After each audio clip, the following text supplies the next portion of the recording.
జగిత్యాల జిల్లా కొండగట్టు ఆంజనేయస్వామి ఆలయంలో అధికారుల నిర్లక్ష్యం భక్తులలో తీవ్ర ఆగ్రహాన్ని రేపుతోంది.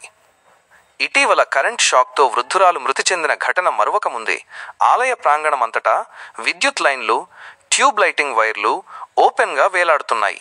కనెక్షన్లు సరిగా బిగించకపోవడం వల్ల ఎప్పుడైనా మరో ప్రమాదం సంభవించే అవకాశం ఉందని భక్తులు ఆందోళన చెందుతున్నారు.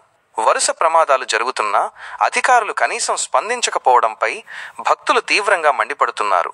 భక్తుల ఆవేదన: 1 కాదు, 2 కాదు, వరుసగా ప్రమాదాలు జరుగుతున్నా అధికారులు మొద్దు నిద్రలో ఉన్నారు. ఇంకెంతమంది ప్రాణాలు పోతే మేల్కొంటారు? కొండగట్టు లాంటి ప్రసిద్ధ పుణ్యక్షేత్రంలో విద్యుత్ లైన్లను వెంటనే సరిచేయాలి. కోతులు కూడా కరెంట్ షాక్కు గురై చనిపోవడం వంటి వరుస ఘటనలు జరుగుతున్నా ఆలయ ప్రాంగణంలో విద్యుత్ వైర్లు ఓపెన్గా వేలాడుతున్నాయి. కనెక్షన్లు సరిగా లేకపోవడంతో మరో ప్రమాదం జరిగే అవకాశం ఉందని భక్తులు తీవ్ర ఆందోళన వ్యక్తం చేస్తున్నారు.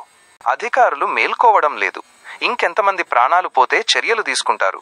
కొండగట్టులో విద్యుత్ లైన్లను వెంటనే సరిచేసి భద్రతా ప్రమాణాలను పాటించాలి.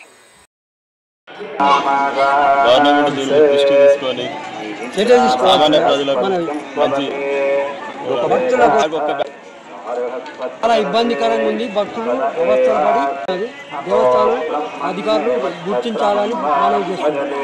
ఈ హుజురాబాద్ మైదచెట్టు కొమ్మిరెల్లి. నా పేరు నాగరాజు, పక్కపంటే మాది కొడిమేల. నేను చాలా రోజుల నుంచి అంటే నాకు తెలిసి నా చిన్నప్పటి నుంచి నేను కొండగట్టు ఎక్కుతున్నాను. నేను ఏదనుకున్నా కానీ ఖచ్చితంగా అది అవుతుంది.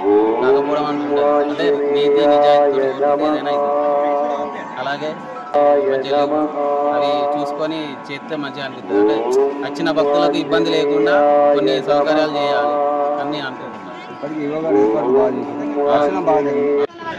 అక్కడ ఏం పెట్టలేదు వాళ్ళకి. సో దానివల్ల ఈ రోజు మా నాన్నమ్మ ప్రాణం పోయింది.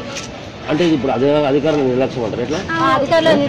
అక్కడ ఉన్న వాళ్ళే అక్కడ అంటే పెద్ద మనిషి కాబట్టి పోయింది. దానికి వాళ్ళు తీసిన దానికి మా వాళ్ళని అంటున్నారు మీరే లేరు అని. అది ఆల్రెడీ కోతి చనిపోయినప్పుడు తెలిసినప్పుడు మీరైనా కనీసం ప్రికాషన్స్ ముందు తీసుకోవాలి కదా. ఇట్లా ఉంది మీరు వెళ్ళకండి, అట్లీస్ట్ అక్కడ ఒక బోర్డు అయినా పెట్టాలి కదా అట్లా వెళ్ళకండి అనేసి. అట్లా ఏం పెట్టలేదు వాళ్ళు.